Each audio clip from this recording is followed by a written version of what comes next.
Hey guys, it's Tax Focus Sam here with another video. Gotta keep my promise to my community and my fellow entrepreneurs holding me accountable. So here we go.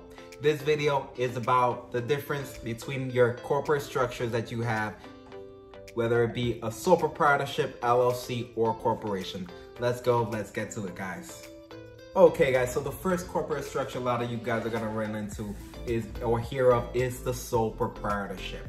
I do not like this. I don't know why people waste their time on this. Sole proprietorship is pretty much, for New York State purposes, it's just a certificate of assumed name, or you're doing business under your own personal name. This is a waste of time because you are not creating that corporate veil, which is the whole purpose of forming our business so that we can begin to protect our personal assets from our business activities and liabilities. So sole proprietorship is not recommended at all. Leave it there.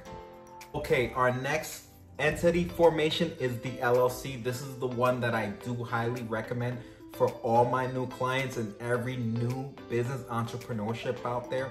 It is because the compliance costs over the life of the entity are a lot cheaper. It doesn't have to file its own tax return if you are a single member LLC. You are also not responsible for things like workers' compensation, which is great. So again, if you're making 0 to maybe about 60, 70,000 in profit, LLC is for you. Very easy to remain compliant, and you also have that corporate protection all the way through. Just a note for my people in New York City, it does get a little bit pricey because you are required to get a certificate of publication, and the companies that offer that service do charge about $1,000. It goes according to your county. And thirdly, this is the black and white line between you and your business, is the corporation. Even a corporation with an S election, you are still required to pay yourself what's called reasonable compensation.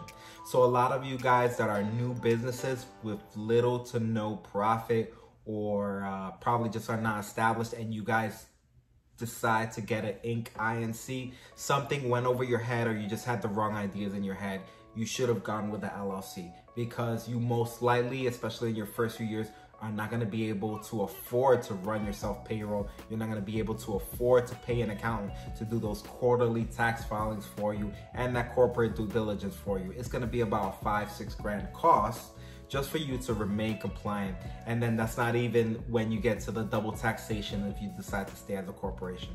This is why I recommend for all you guys to stay with an LLC. Keep that gray line between you and your business. If you do decide to have a corporation, make sure that you're making enough income to stay compliant and do everything that is expected of a corporation.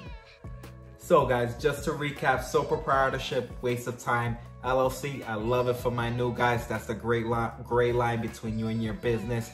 Corporations, even if it's an S election, that's going to be a black and white line between you and your business. You are the first employee of your business. You are required to pay yourself reasonable compensation, and that is the difficult part that challenges a lot of new business owners. It's the cost to remain compliant.